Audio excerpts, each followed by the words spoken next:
নিৰপেক্ষ ক'ব লাগে, কোনোবাই মোক বেয়া পাব। হয়, মই বিজেপি বুলি চব চিটত জিকিম বুলি ক'ব লাগিব।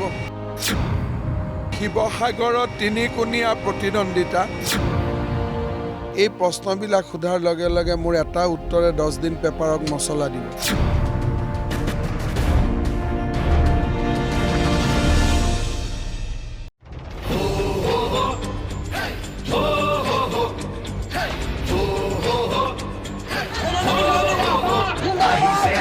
হিমন্ত আহিছে আশাৰে বতৰা লৈ, উৰাতে পকাই দিওঁ ওলাই যাওঁ বাটলৈ সঁহাৰি দিবলৈ।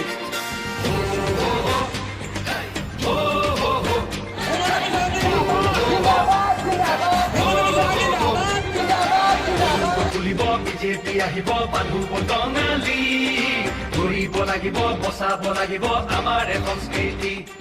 জনসাধাৰণ এই অনুষ্ঠানলৈ সকলোকে স্বাগতম জনাইছোঁ। আজি মই ডক্টৰ হিমন্ত বিশ্ব শৰ্মাৰ সৈতে হেলিকপ্টাৰত ভ্ৰমণ কৰিম। হেলিকপ্টাৰ ইতিমধ্যে সাজু হৈছে। হিমন্ত বিশ্ব শৰ্মাক মোৰ প্ৰশ্ন থাকিব নিৰ্বাচন কেন্দ্ৰিক। নিৰ্বাচনৰ চাণক্য বুলি কোৱা হয় সদায় ডক্টৰ হিমন্ত বিশ্ব শৰ্মাক। সেয়েহে প্ৰথম পৰ্যায় আৰু দ্বিতীয় পৰ্যায়ৰ সমষ্টিসমূহত ডক্টৰ হিমন্ত বিশ্ব শৰ্মাই কাৰ উত্থান আৰু কাৰ পতন বুলি ভাবে, সেই সম্পৰ্কে বিতং জানিবলৈ মই চেষ্টা কৰিম। দাদা আহক প্ৰিয় দৰ্শক, আমি হেলিকপ্টাৰত সোমাই যাওঁ, ডক্টৰ হিমন্ত বিশ্ব শৰ্মাৰ সৈতে মুখামুখি সমষ্টি সম্পৰ্কীয় কথাবোৰ জানিবলৈ চেষ্টা কৰোঁ।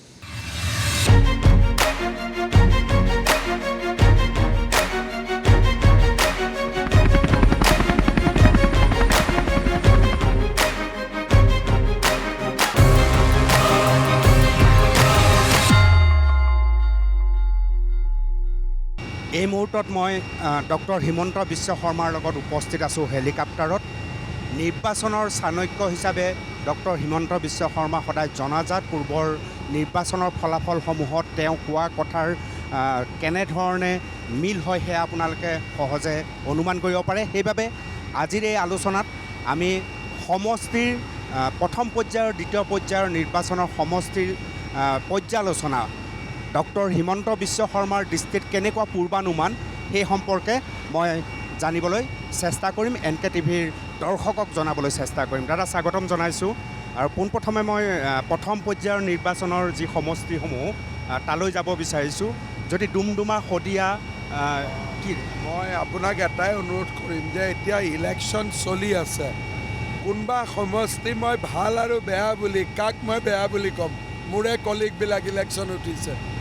গতিকে মই ভাবোঁ যে মই যদি নিৰপেক্ষ ক'ব লাগে, কোনোবাই মোক বেয়া পাব। মোৰ কলিগবিলাকে যে দাদাই ৰিজাল্ট দিয়াৰ আগতে মোক হাৰা বুলি ক'লে বা জিকা বুলি ক'লে, মই ভাবোঁ যে সেইটো ৰাস্তা বৰ ঠিক নহ'ব। হৰা জিকাৰ ইংগিতটো দিব নালাগে, কিছু পৰিমাণৰ কথা বৰ ভাল নালাগিব। কিহৰ বাবে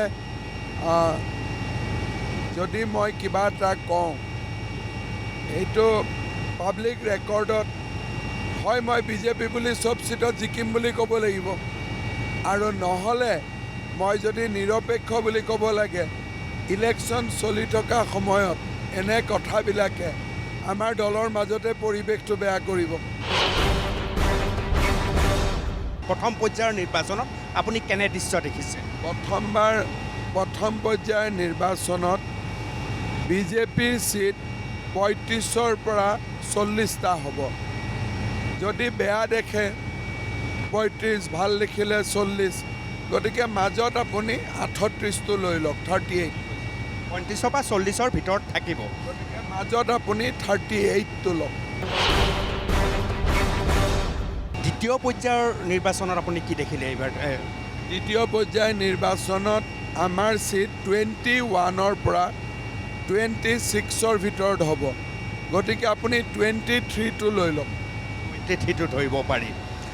প্ৰথম পৰ্যায়ৰ নিৰ্বাচনত 3টা সমষ্টি খুব আলোচনাত আছিল, মানুহৰ মাজত চৰ্চা আছিল: শিৱসাগৰ, নাহৰকটীয়া আৰু দুলীয়াজান। শিৱসাগৰত তিনিকোণীয়া প্ৰতিদ্বন্দ্বিতা। আৰু যোৱাবাৰ যিহেতু বিজেপিৰ প্ৰাৰ্থীগৰাকী সন্মুখৰ যিটো ষ্ট্ৰেইট ফাইট বুলি কয়, তাতে কেইখনমান ভোটত হাৰিছিল। গতিকে তিনিকোণীয়া প্ৰতিদ্বন্দ্বিতাত এইবাৰ বিজেপিৰ জয় নিশ্চিত বুলি ক'ব পাৰি। নাহৰকটীয়া আৰু দুলীয়াজানত কোনো চৰ্চা নাই। বিজেপি তাত ক্লিন চুইপ আছে। আপোনালোকৰ কাৰণে গোলাঘাটৰ সমষ্টিটো এটা গুৰুত্বপূৰ্ণ এইবাৰ গোলাঘাটত কোনো ফাইট নাই। গোলাঘাটত কোনো ফাইট নাই বুলি জনাইছে। মই সমষ্টিৰ পৰা আহি আপোনাৰ ব্যক্তিগত কথা এটালৈ আহিছোঁ। দেখিবলৈ পোৱা গৈছে এতিয়াই নহয়, কংগ্ৰেছৰ দিনতো আপুনি অকলে সাংঘাতিকভাৱে চাৰিওফালে কষ্ট কৰে, ঘূৰি ফুৰে। আপোনাৰ মন্ত্ৰী বা অন্য বিধায়কসকলে নিজৰ সমষ্টিৰ পৰা এৰিব পৰা নাই, আপুনি আকৌ সমষ্টিলৈ যাব পৰা নাই। ই কেনেকৈ সম্ভৱ আপোনাৰ? 5 বছৰটো সমষ্টিৰ লগত থাকোঁৱেই। ঘৰৰ কাষতে সমষ্টি, 5 বছৰ সমষ্টিৰ মানুহৰ লগত সম্পৰ্ক থাকেই। ইলেকশ্যনৰ কেইদিন গৈ একেখিনি মানুহকে আৰু নতুনকৈ কি বুলি মাত দিম? একেইটো মানুহ, একেই ৰিলেশ্যন, একেই সম্পৰ্ক। ইলেকশ্যনৰ কেইদিন গৈ নতুনকৈ কিবা ক'ব লগা আছে তেনেকুৱাতো একো কথা নাথাকে। যদি আগত নাযাওঁ বা আগত সম্পৰ্ক নাথাকে তেতিয়া ইলেকশ্যনৰ কেইদিন প্ৰয়োজন হয় বা নতুন সমষ্টি হ'লে প্ৰয়োজন হয়। চাহ চিনাকি হ'ব লাগে। আজি 96ত মই প্ৰথম ইলেকশ্যন খেলিছোঁ। এতিয়াতো সকলোকে ঘৰে ঘৰে জানো আৰু, গতিকে বহুত বেছি কৰিবলগীয়া আছে বুলি মই নাভাবোঁ।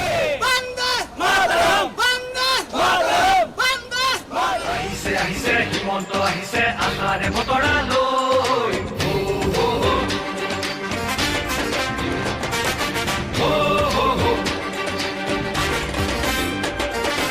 আহিছে আহিছে হিমন্ত আহিছে আশাৰে বতৰা লৈ।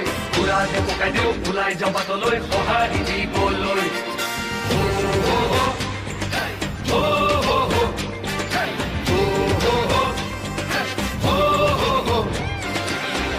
তুলিব বিজেপি আহিব বান্ধু বঙালী।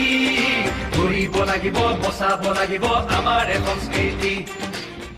পোনপ্ৰথমে মই তেখেতক ধন্যবাদ আৰু কৃতজ্ঞতা জনাইছোঁ যে যোৱা 5টা বছৰ তেখেতৰ মন্ত্ৰীসভাত মোক কাম কৰাৰ এক সুযোগ দিছিলে আৰু তেখেতৰ নেতৃত্বত যোৱা 5টা বছৰ আমাৰ জাতীয় জীৱনক হিয়া উজাৰি সেৱা কৰাৰ মই এক অপূৰ্ব সুযোগ লাভ কৰিছিলোঁ। মুখ্যমন্ত্ৰী সোণোৱাল ডাঙৰীয়াৰ নেতৃত্বত যোৱা 5টা বছৰে অসমে এটাৰ পিছত এটা সফলতাৰ মাইলৰ খুঁটা অতিক্ৰম কৰিছিল আৰু সমসাময়িক ৰাজনৈতিক ইতিহাসত যোৱা 5টা বছৰে আমি ৰাজ্যবাসীয়ে যি প্ৰাপ্তিৰ আনন্দ লাভ কৰিছিলোঁ, যি সফলতা লাভ কৰিছিলোঁ, সেয়া অসমৰ ইতিহাসে সদায়ে সোণালী আখৰেৰে স্মৰণ কৰিব।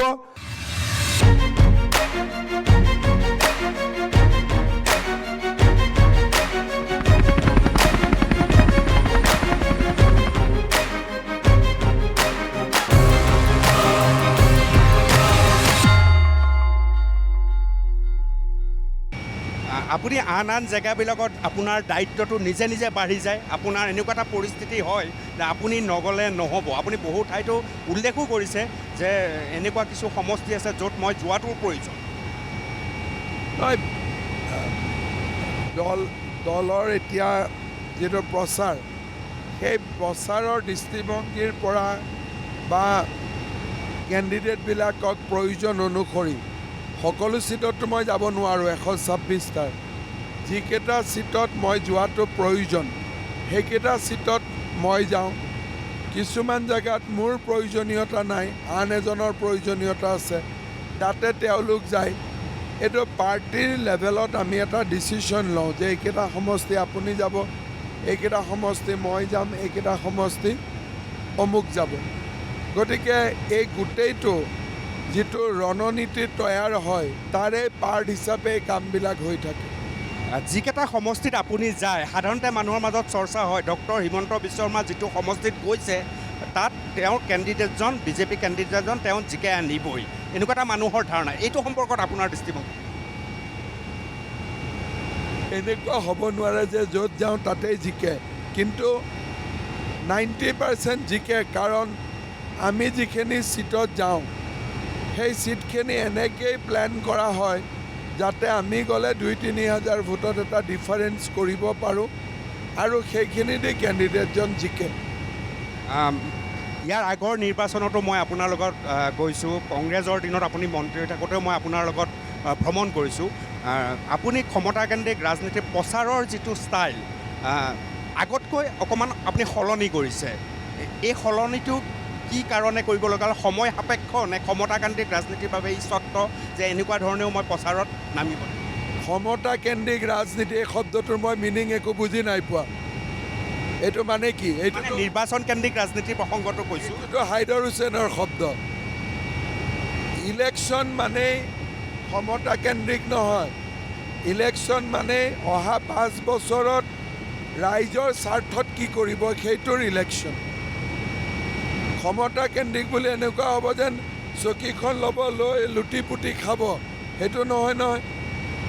নিৰ্বাচনৰ আপুনি যিটো পদ্ধতি সলনি কৰিছে সেইটো কিহৰ কাৰণে আপুনি ষ্টাইলবিলাক সলাই থাকে বা কিয় প্ৰয়োজন? 1996 যি আছিলে সেইটোতো 2021 হ'ব নোৱাৰে।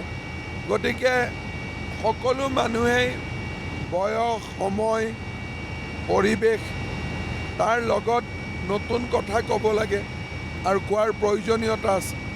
এইবাৰ আপুনি নতুন প্ৰজন্মক সাংঘাতিকভাৱে আকৰ্ষণ কৰিছে। মামা শব্দ প্ৰয়োগ হৈছে, নতুন প্ৰজন্মই আপোনাক লৈ চৰ্চা কৰিছে। নতুন প্ৰজন্মৰ প্ৰতি আপোনাৰ প্ৰতি যে ইমান আকৰ্ষিত হৈছে ইয়াৰ কাৰণটো আপুনি কি বুলি ভাবে? এইটো মই কেনেকৈ ক'ম? তেওঁলোকক সুধিব লাগিব আপোনালোকে। আকৰ্ষিত কিবা এটা বিশ্বাস, কিবা এটা আস্থা। মই মোৰ কাম কৰি যাওঁ। এতিয়া আকৰ্ষিত হৈছে নে নাই মইতো নাজানো। মইতো কাকো সোধাও নাই যে আপুনি মোৰ প্ৰতি আকৰ্ষিত হৈছে নেকি। গতিকে মই মোৰ কাম কৰি গৈ আছোঁ। নহয়, এই ধৰণৰ কামটো কৰাৰ কাৰণে এনেই আমাৰ মাজত যিটো আলোচনা হয় ৰাজনীতিৰ প্ৰতি নতুন প্ৰজন্মৰ আকৰ্ষণ নাই, কিন্তু ইয়াৰ দ্বাৰা সেইটোও সম্ভৱ হ'ব পাৰে। ৰাজনীতিৰ প্ৰতি আকৰ্ষিত হ'ব যে ৰাজনীতি মানে বেয়া মানুহেই যে কৰে তেনেকুৱা কথা নাই। ভাল মানুহো ৰাজনীতি কৰিব লাগে। মইতো নতুন প্ৰজন্মক পঢ়া শুনা কৰিব ক'ম। ৰাজনীতি কৰিব কিয় কওঁ? মইতো ক'ম যে পঢ়া শুনা কৰিব লাগে। কাৰণ 126টা ছিট, 126জন মাল্টিপ্লাই বাই 3 মেক্সিমাম 1000জনেই প্ৰাৰ্থী হ'ব। গতিকে মইতো নতুন প্ৰজন্মক সদায় কওঁ পঢ়া শুনা কৰিব লাগে। নিজৰ য'ত শক্তি, কোনোবা মিউজিক, কোনোবা স্পৰ্টছ, সেই দিশত আগুৱাই যাব লাগে। পলিটিক্সটো বহুত বেছি ৰাজনৈতিক কেন্দ্ৰিক হ'লে ল'ৰা ছোৱালী তাৰ পৰা বহুত বেছি প্ৰফিট নহয়। কাৰণ 126টাই ছিট, বাকীসকলে কি কৰিব? গতিকে পলিটিক্সটো মানুহ কেতিয়াবা ডেষ্টিনিয়ে লৈ আহে, কেতিয়াবা প্ৰয়োজনীয়তাত আহে, but it can't be a profession. এইটো প্ৰফেশ্যন হ'ব নোৱাৰে, এইটো এটা বৃত্তি হ'ব নোৱাৰে। মানুহৰ নিজৰ এটা বৃত্তি থাকিব লাগে। ৰাজনীতি কেতিয়াও এটা বৃত্তি হ'ব নোৱাৰে। এইটোতো বৃত্তি হ'ব নোৱাৰে আৰু বৃত্তি হ'লে দিগদাৰ হৈ যায়। আপুনি ইলেকশ্যন হাৰিলেও নিজৰ বৃত্তিটোলৈকে ঘূৰি যাব পৰা পজিশ্যনত আপুনি থাকিব লাগে। নহ'লে আপুনি ইয়াতেই জীয়াই থকাৰ কাৰণে সংগ্ৰাম হৈ যায়, নিজৰ কাৰণে সংগ্ৰাম হৈ যায়। ৰাজনীতিটো হৈছে বেলেগৰ কাৰণে সংগ্ৰাম, নিজৰ কাৰণে সংগ্ৰাম নহয়। গতিকে আপুনি যদি ফুল টাইম পলিটিচিয়ান হৈ যায়, আপুনি নিজৰ ল'ৰা ছোৱালী খোৱা বোৱা গোটেইখিনিতো ৰাজনীতিৰ পৰা উলিয়াব লাগিব। গতিকে পলিটিক্সটো ফুল টাইম প্ৰফেশ্যন হ'ব নালাগে। মানুহৰ নিজৰ এটা আইডেণ্টিটি থাকিব লাগে। আইডেণ্টিটিটোৰ লগত ৰাজনীতি হ'ব লাগে।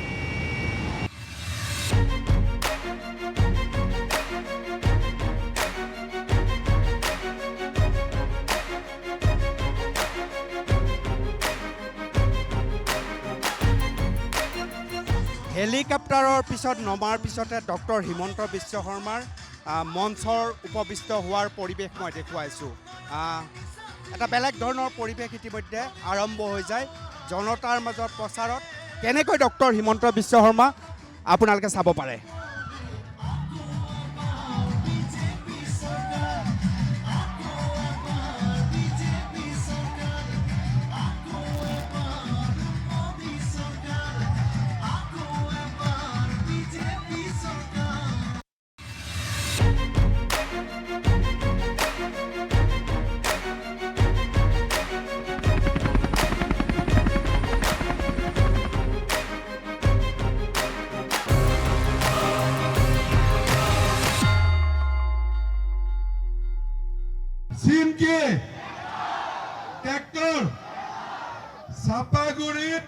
পদুমে ট্ৰেক্টৰে পদুম হয়নে নহয়? নাঙল যাব মিউজিয়ামত, ট্ৰেক্টৰ যাব দিছপুৰত হয়নে? মোৰ লগত ক'ব নাঙল যাব ট্ৰেক্টৰ যাব এতিয়া ভাল লাগিছে। তুমি স্মাৰ্ট আছ দেই। ডক্টৰ হিমন্ত বিশ্ব শৰ্মাই ইতিমধ্যে তেওঁৰ ভাষণ ৰাজনৈতিক ভাষণ আৰম্ভ কৰিছে। এই চেগত মই আপোনালোকক জনাম প্ৰায় 214 kilometre road show' doctor Himanta Biswa শৰ্মাই 31 মাৰ্চ পৰ্যন্ত কৰিছে। ই নিজে নিজে এটা ৰেকৰ্ড। বিভিন্ন ঠাইত তেওঁ ৰোড শ্ব' কৰিছে। আমিও এই ৰোড শ্ব'ত সংযুক্ত হৈ আছোঁ।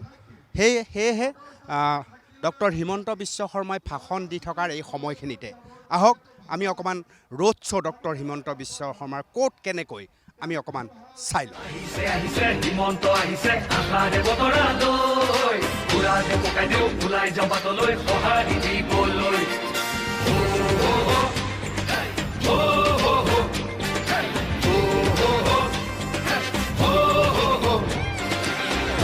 তুলিব বিজেপি আহিব বান্ধু বঙালী ঘূৰিব লাগিব বচাব লাগিব আমাৰ সংস্কৃতি আহিছে আহিছে হিমন্ত আহিছে আশাৰে বতৰা লৈ উৰা দে পকাই দিওঁ ওলাই যাওঁ বাটলৈ সঁহাৰি দিবলৈ মামাক চুই চাবলৈ গামোচা পিন্ধাবলৈ আছিল তুৰন্তহে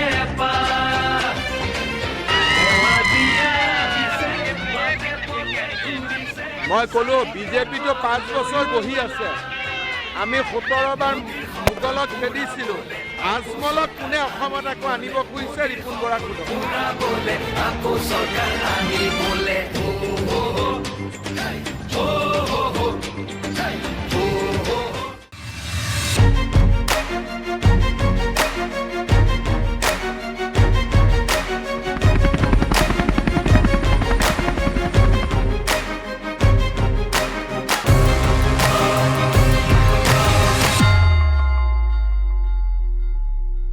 আপোনাৰ নিৰ্বাচনৰ সময়ত আপোনাৰ যি ধৰণৰ বক্তব্য ইয়াৰ লগত আপোনাৰ আন বক্তব্যবিলাক আপুনি বিধানসভাৰ মজিয়াত আমি নিজে দেখা নদী বান্ধৰ ওপৰত আপুনি যিটো ভাষণ দিছে আপোনাৰ কিতাপতো সংবদ্ধ হৈছে ইতিমধ্যে সাংঘাতিকভাৱে চিৰিয়াছ আপুনি যুক্তি সহকাৰে দিছিল য'ত বিধানসভাত সকলো মানুহে মনে মনে আছিল আৰু ইয়াত দেখা গৈছে আপুনি অকণমান মানুহৰ লগত ধেমালি সূচকভাৱে কিছু কথা আপুনি অৱলম্বন কৰিছিল, কিছু কথা আপুনি কৈ যায়।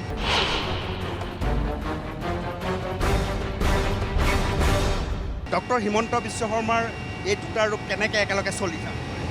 নাই, মোৰ ইলেকশ্যনৰ স্পীচবিলাক অডিয়েঞ্চটো লৈ পেলাই আমি ডিটাৰমাইন কৰোঁ। যদি অডিয়েঞ্চটোৰ কেৰেক্টাৰ এক্স, আপুনি এক্স ক'ব লাগিব। অডিয়েঞ্চটোৰ কেৰেক্টাৰ ৱাই, আপুনি ৱাই ধৰণে ক'ব লাগিব। বিধানসভাৰ অডিয়েঞ্চটো চিৰিয়াছ, সকলোৱে পঢ়ি শুনি আহে। কিন্তু ইলেকশ্যনৰ মিটিঙত এনেকুৱাও বহুত মানুহ আছে যোনে হয়তো কলেজলৈকে যোৱা নাই, স্কুললৈকে যোৱা নাই, আৰু বহুত মানুহ এনেকুৱা আছে যোনে হয়তো বহুত বেছি পঢ়া শুনা কৰিছে, আপুনি গম নাপায়। সেইকাৰণে পাব্লিক স্পীচ আৰু স্পীচ উইদিন পাৰ্লিয়ামেণ্ট বা এছেম্বলি দুইটাৰ কেৰেক্টাৰটো সদায় বেলেগ বেলেগে, এইটো একে হ'ব নোৱাৰে। স্থান কাল পাত্ৰ চাই যি কৰিব লাগে সেয়া ডক্টৰ হিমন্ত বিশ্ব শৰ্মাই কৰে নহয়? সেইটো সকলোৱে কৰিব লাগে, কাৰণ আপুনি পাৰ্লিয়ামেণ্টত দিয়া স্পীচ এটাত আপুনি কাগজ এখন চাব পাৰে, ডকুমেণ্ট এটা চাব পাৰে। পাব্লিক স্পীচততো আপুনি চাব নোৱাৰে। গতিকে দুইটাৰ যিটো প্ৰেজেণ্টেশ্যন সেইটো বেলেগ বেলেগ হোৱাটো অত্যন্ত স্বাভাৱিক। এই যে কিছু সমালোচকে কয় ডক্টৰ হিমন্ত বিশ্ব শৰ্মাই পাতল কথা কয়, তাৰ উত্তৰটো আপোনাৰ দৃষ্টিভংগী? এটা পাতল কথা দেখুৱাই দিলে মই উত্তৰটো দিব পাৰিম। মোৰ ভাষণত যে আপুনি অমুকটো পাতল কথা কৈছে, তেতিয়া মই উত্তৰটো দিব পাৰিম কিয় কোৱা হ'ল। কিন্তু মই জানাত মোৰ ভাষণত এটাও পাতল কথা নাথাকে। এইখিনি জনসাধাৰণৰ কাৰণে প্ৰয়োজনীয় কথাই আপুনি আপোনাৰ ভাষণত কয়।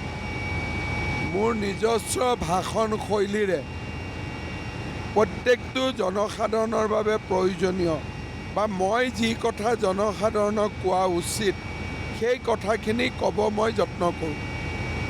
দুটা কথা খুব চৰ্চা হোৱাৰ কাৰণে মই কথাষাৰ উল্লেখ কৰিছোঁ। মই নিজে শুনা কথা, স্কুটিৰ প্ৰসংগত আপুনি যথেষ্ট ধেমালি কৰিছে।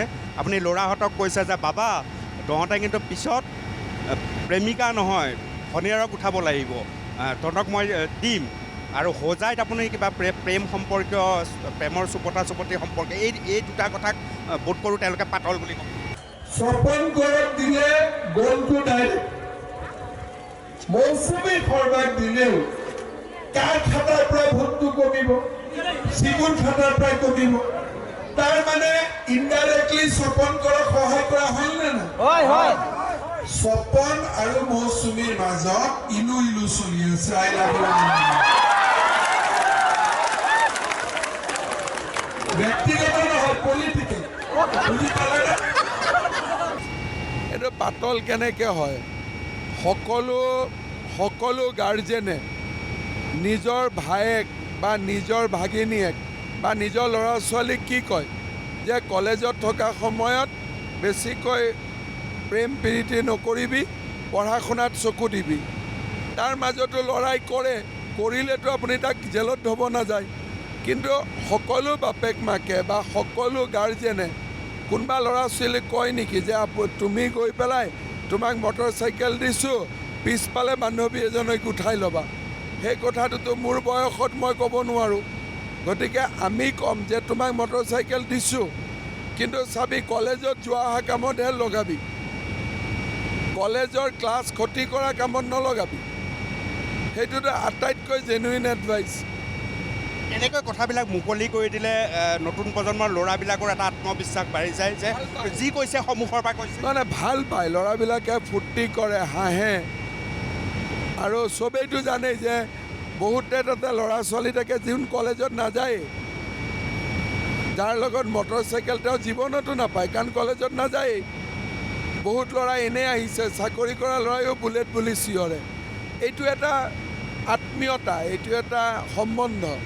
ইয়াত যদি কোনোবাই ছিৰিয়াছ কথা বিচাৰে তেতিয়াহ'লে তেওঁৰ ৰাজনীতি আৰু মানুহৰ সম্পৰ্কৰ বিষয়ে তেওঁৰ ধাৰণাটো এতিয়াও স্পষ্ট নহয়।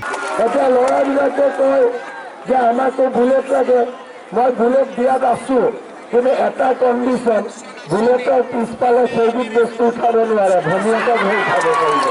ঠিক আছে? নহ'লে ইয়াতে কলেজ গৈ নাপাবই, কলেজ যাম বুলি কৈ বেলেগ জেগাত গুচি যাব। সেইকাৰণে যদি হেলমেট পিন্ধে আৰু মটৰ চাইকেলৰ পিছফালে অকল ভনীয়েকক উঠাই, তেনেহ'লে ল'ৰাকো এবাৰ আমি মটৰ চাইকেল দিম। ঠিক আছে?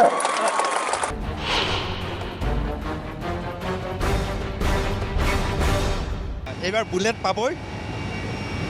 যদি ল'ৰা ছোৱালীয়ে স্কুটি যেনেকৈ পাইছে, বুলেট এটা কোম্পেনী, তাৰ ওপৰত মই নকওঁ, কিন্তু স্কুটি যিহেতু ল'ৰাক দিছোঁ, ছোৱালীক দিয়া হৈছে, ডেফিনেটলি মটৰ চাইকেলো আমি ল'ৰাক দিম। কোনে কিমান ডিভিজন পালে পাব, কি পাব, সেইবিলাক পিছত চিন্তা কৰা হ'ব। বুলেট লাগিব, দি দিম দে। মই ধুনীয়াকৈ কথাখিনি ক'লোঁ আৰু ভাষণতে ক'লোঁ, নতুনকৈ আজি নকওঁ, ভাষণৰ পৰা কাটিব। ড্ৰেছ কৰিছোঁ। আচ্ছা, তহঁতে শুনচোন, তহঁতে গান বাই নাছিলে নেকি? কিয়? আচ্ছা, ইহঁতে কেনেকৈ গান বান নিদিলে? ছাৰ শুনক, মই চুহি কৈছোঁ, বাবা লগ কৰিব পাৰিম নেকি? একদম পাৰ্চনেল, মানে মই তোক একদম মৰমত ফোন নাম্বাৰটো লাগে। মোৰ ফোন নম্বৰটো ইয়াত দি দে, গ'ল। মোৰ বিশেষ দৰকাৰ মানে ছাৰ। হ'ব, তই মোৰ ঘৰত 8 টকা এদিন আহিব। আপোনাৰ পাৰ্চনেল নাম্বাৰটো দিয়কচোন ছাৰ।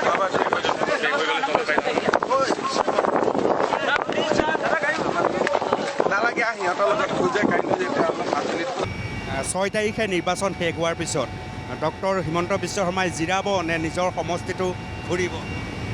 সমষ্টিতটো বিশেষ একো কাম নাথাকে। সমষ্টি মানুহ ডেইলি ৰাতিপুৱা ঘৰত থাকেই, বা মই সমষ্টিত যাবৰ কাৰণে কোনো প্লেন নকৰোঁ। আজি মন গ'ল গুচি গ'লোঁ। এইটো কোনো মোৰ আৰু সমষ্টিত দুটা বেলেগ এণ্টিটি নহয়। ঘৰৰ দৰে গ'লোঁ নাই যোৱা। ইমান তাত বহুত বেছি পৰিকল্পনা নাথাকে। এনেও আপোনাৰ সমগ্ৰ দিনটোৰ যিটো কাৰ্যক্ৰম তাত পৰিকল্পনা আপোনাৰ কম, হঠাৎ আপুনি বহুত কামেই কৰে, হঠাৎ এটা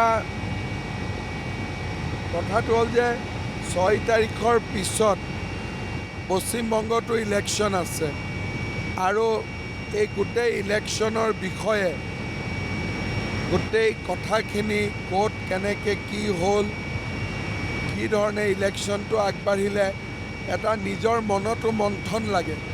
গতিকে মই নিজে প্ৰিফাৰ কৰিম যে এই এটা মাহ অফিচত যিখিনি কৰি ৰোৱা কাম আছে সেইখিনি কমপ্লিট কৰা আৰু অকণমান নিজক শৰীৰটোক অলপমান ৰেষ্ট দিয়া।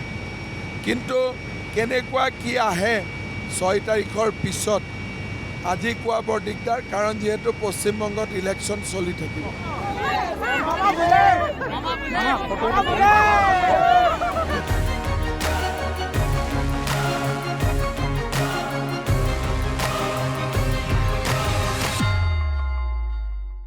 মই অকণমান ক'ভিডৰ কথালৈ আহিছোঁ।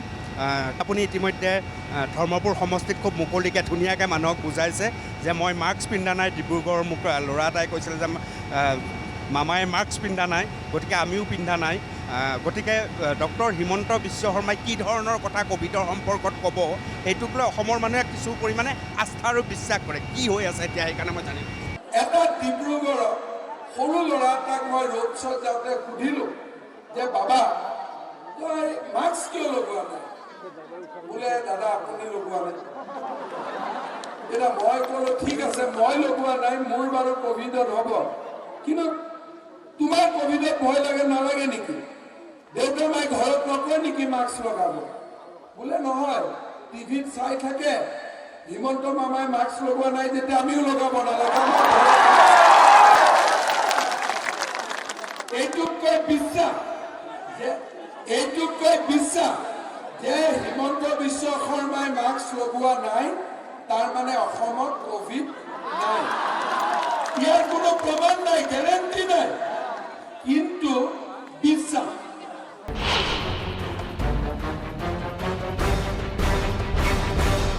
আজিৰ দিনটোত ক'ভিড পৰিৱেশ নিয়ন্ত্ৰণাধীন আৰু মই বিচাৰোঁ যে এইবাৰ অসমত বিহুটো ভাল কৰি হওক, কাৰণ যোৱাবাৰ কলা কুশলী আৰ্টিষ্ট সকলোৱে বহুত চাফাৰ কৰিছে।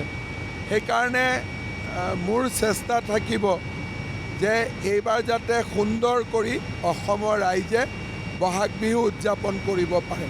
কালি নলবাৰীত যিটো 144 দিলে, মানুহৰ অলপ শংকা হৈ গ'ল যে ডক্টৰ হিমন্ত বিশ্ব শৰ্মাই এই ধৰণে মুকলিকৈ কৈছে, এইফালে 144 দিছে। 144 বা এইবিলাক ক'ভিডৰ লগত কোনো লিংক নাই। কোনোবা ডিচিয়ে যদি কৰিছে সেইটো তেওঁলোকৰ নিজৰ থাকিব, কিন্তু 50টা ক'ভিড তাতে কৰিবলগীয়া একো নাই। গতিকে এজ এ গভৰ্ণমেণ্ট আমি ক'তো অৰ্ডাৰ দিয়া নাই যে 144 দিব লাগে। উল্টাই মই ক্লিয়াৰ কৰি কৈ দিছোঁ সকলো ডিচিক যে বিহু পতাৰ অনুমতি দিব লাগে। আৰু 144 কি, কালিতো আমি মিটিং কৰি আহিলোঁ। অসমত ল এণ্ড অৰ্ডাৰৰ কাৰণে 144 সদায় থাকে যে তোমালোকে অনুমতি নোহোৱাকৈ মিটিং নকৰিবা। বিহু পাতিলেও অনুমতি লৈয়ে কৰিব। বিহুটো এইবাৰ সুন্দৰকৈ পাৰ হ'ব মানে অসমীয়া মানে পালন হ'ব লাগে, নহ'লে আৰ্টিষ্টবিলাকৰ বহুত দিগদাৰ হ'ব।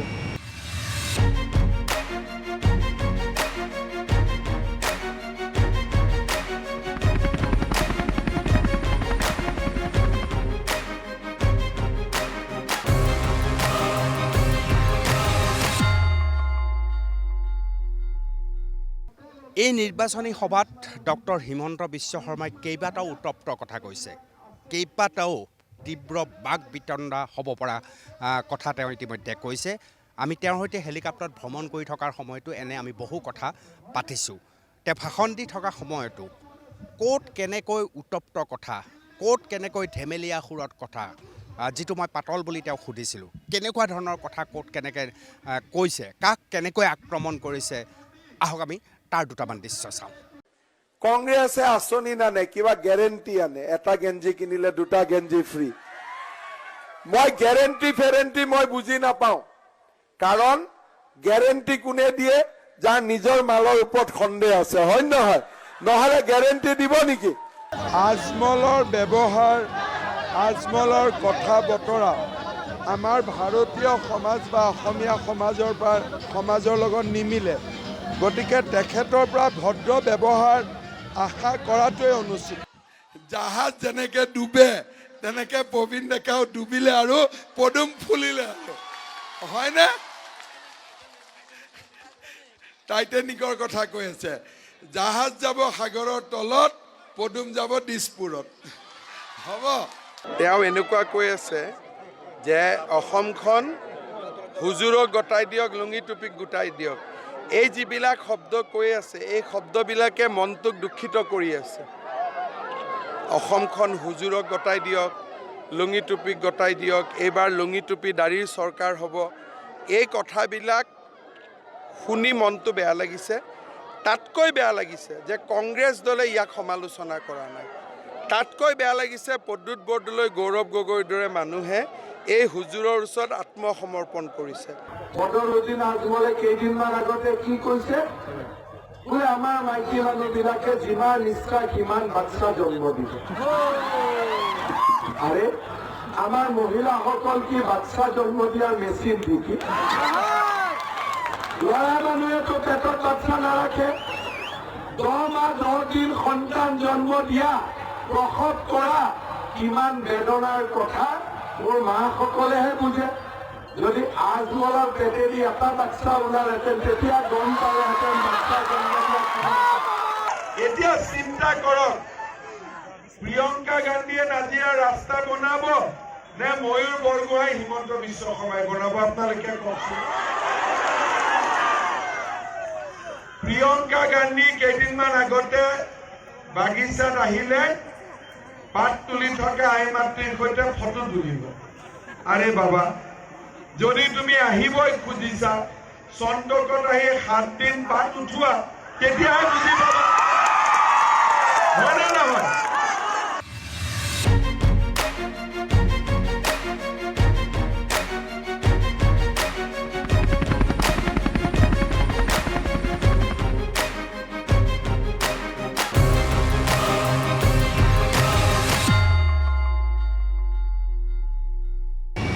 হাগ্ৰামা মহিলাৰ প্ৰসংগটো মই উলিয়াব খুজিছোঁ। যথেষ্ট আপোনাক ইতিমধ্যে নিৰ্বাচনী কিমান দূৰ সত্য মই নাজানো, এই কথাহে জানিব খুজিছোঁ। আচলতে কথাটো আঁৰৰ কথা।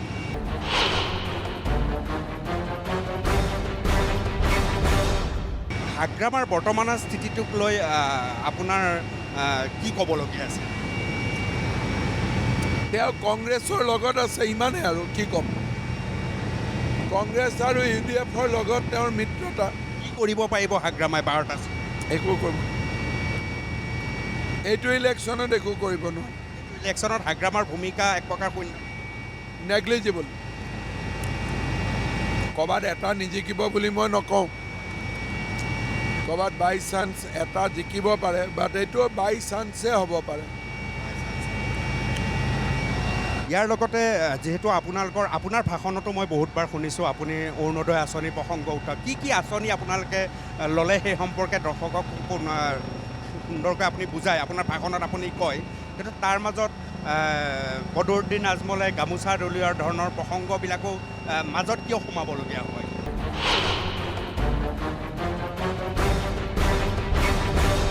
মই গামোচা দলিওৱা প্ৰসংগ নকওঁ। অসমৰ মানুহে এইবোৰ দেখিছে, মানুহে নিজেই সিদ্ধান্ত ল'ব। মোৰ প্ৰশ্ন হ'ল, গামোচাখন তেওঁক পিন্ধালে কিয়? বদৰুদ্দিন আজমলৰ দৰে মানুহ এজনক গামোচা পিন্ধোৱা মানুহজনক তেওঁৰ উইজডমটো লৈহে মই প্ৰশ্ন কৰোঁ। তেওঁৰ গামোচা পিন্ধাৰ যোগ্যতাই নাই। কি কাৰণত যোগ্যতা নাই বুলি ভাবে? আৰু তেওঁতো অসমীয়া নহয়, সেইকাৰণে নাই। তেওঁ অসমীয়াক সন্মানো নকৰে, অসমীয়া নহয়ো। বদৰুদ্দিন আজমলৰ অসমীয়াৰ প্ৰতি ন্যূনতমো দায়বদ্ধতা নাই, কেৱল আপোনাৰ মতে কেৱল ব্যৱসায় বা অন্যান্য কথাটোৱে তেওঁৰ মূল উদ্দেশ্য?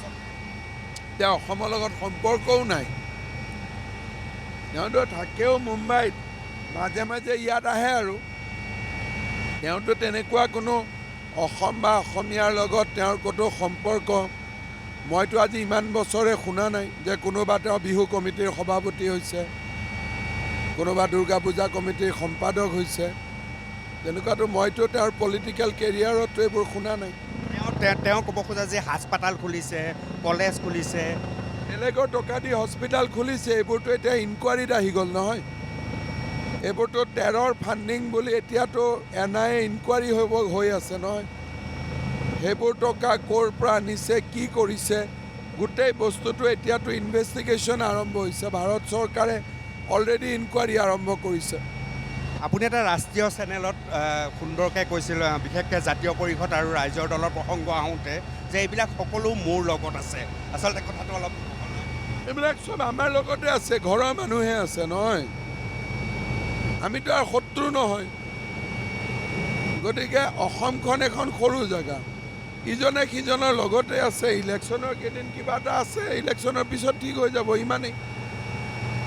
মহাজোঁটৰ কি হ'ব পাৰে আপোনাৰ মতে অনুমানত? এটা মই সংখ্যাৰ কথা সোধা নাই আপোনাক, এনে অনুমানত।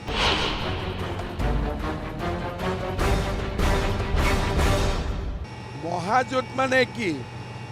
ইলেকশ্যনৰ কেইদিন মহাজোঁট, ইলেকশ্যনৰ পিছত আকৌ নিজৰ এইটো ইলেকশ্যনক লৈহে জোঁট। ইলেকশ্যনৰ পিছত বিৰোধী পক্ষত বহিলে সেইটো আৰু কোনোতো জোঁট নাথাকে। চবেই নিজৰ ভাগে নিজৰ কাম কৰি থাকিব। আৰু আমি আহি স্থান পাইছোঁহে, এতিয়া মই এটা প্ৰশ্ন মাত্ৰ সুধিম, ইমান ব্যস্ততাৰ মাজত আপুনি পৰিয়ালক কি ধৰণে সময় দিব পাৰিছেনে? এইটো এইকেইটা দিন ডেফিনেটলি চবেই, ময়ো বহুত বেছিকৈ ব্যস্ত হৈ আছোঁ, কিন্তু জেনেৰেলি মই ফেমিলিক সময় দিওঁ। আৰু ক'ব গ'লে যিটো সচৰাচৰ বেলেগ মানুহৰ ফেমিলি লাইফ, চবৰে ফেমিলি লাইফ একেই থাকে। সৰুৰ পৰা আপোনাৰ ল'ৰাক আমি দেখি আহিছোঁ, এইবাৰ নিৰ্বাচনী প্ৰচাৰত দেউতাকৰ লগত তাক মই দেখিছিলোঁ। সি কি অনুভৱ কৰিছিল এখন দুখন য'ত? প্ৰচাৰত নাই, অকল মই নমিনেশ্যন দিব যাওঁতে মোৰ লগত গৈছে, বাপেক গ'লে লগত গৈছে, ইমানেই। কিন্তু তাৰ পিছত আৰু ইলেকশ্যন প্ৰচাৰত সি ঘূৰা নাই, আৰু সৰু হয়। গতিকে কিন্তু নমিনেশ্যন দিয়া দিনাখন সকলোৱে বাপেকক চাব বিচাৰে, ইমানেই।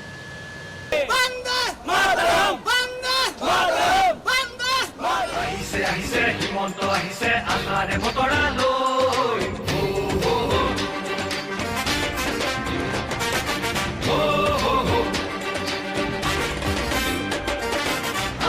আহিছে হিমন্ত আহিছে আশাৰে বতৰা লৈ। ঘূৰাতে পকাই দিওঁ ওলাই যাওঁ বাটলৈ সঁহাৰি দিবলৈ।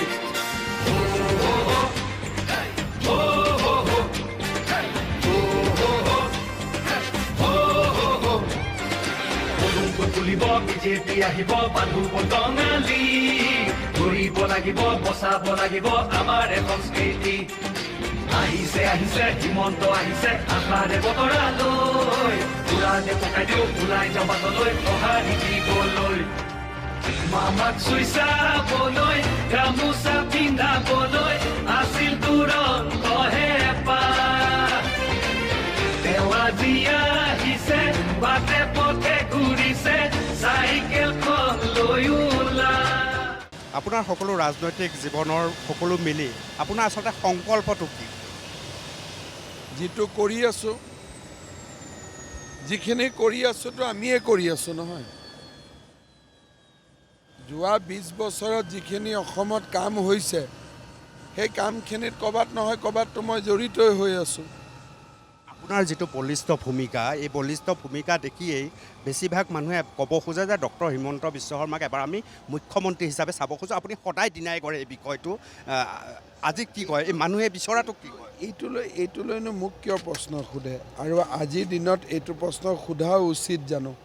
কাৰণ আজিৰ দিনত আমাৰ কাম হ'ল যে ইলেকশ্যনত কোনো কনফিউজন হ'ব নালাগে, খুব ধুনীয়াকৈ ইলেকশ্যন হ'ব লাগে, আৰু আমাৰ টীমটো ইউনাইটেড থাকিব লাগে।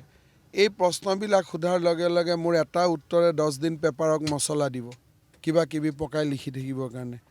এইবিলাক কথাত মই কিয় সোমাওঁ, হয় নহয়? বহুত বহুত ধন্যবাদ। আৰু মই আপুনি সেইধৰণে কথাটো সদায় কৈ আহে, মই মানি লৈছোঁ। এয়া হ'ল ডক্টৰ হিমন্ত বিশ্ব শৰ্মা। কিছু কথা আমি পাতিলোঁ। ইতিমধ্যে আহি উপস্থিত হ'ল তেওঁ বিশেষ আলোচনাত। আমি তালৈ সোমাই যাম।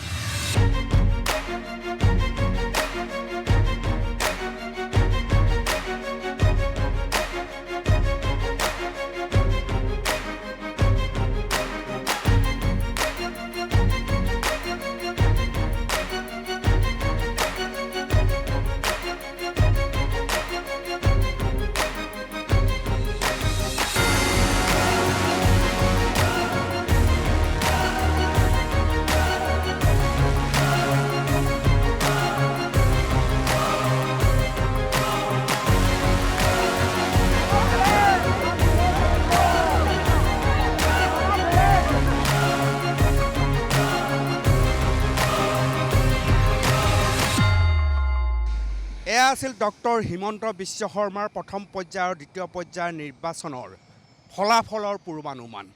আশা কৰোঁ নিৰ্বাচনৰ চাণক্য হিচাপে জনাজাত ডক্টৰ হিমন্ত বিশ্ব শৰ্মাৰ এই মন্তব্যই এইবাৰ নিৰ্বাচনত কি ধৰণৰ ক্ৰিয়া প্ৰতিক্ৰিয়া কৰিব, ফলাফল কি হ'ব, সেই সম্পৰ্কে আপোনালোকৰ এক সম্যক ধাৰণা কৰিবলৈ সুবিধা হ'ব। বিদায় লৈছোঁ জনসাধাৰণ এই অনুষ্ঠানৰ পৰা।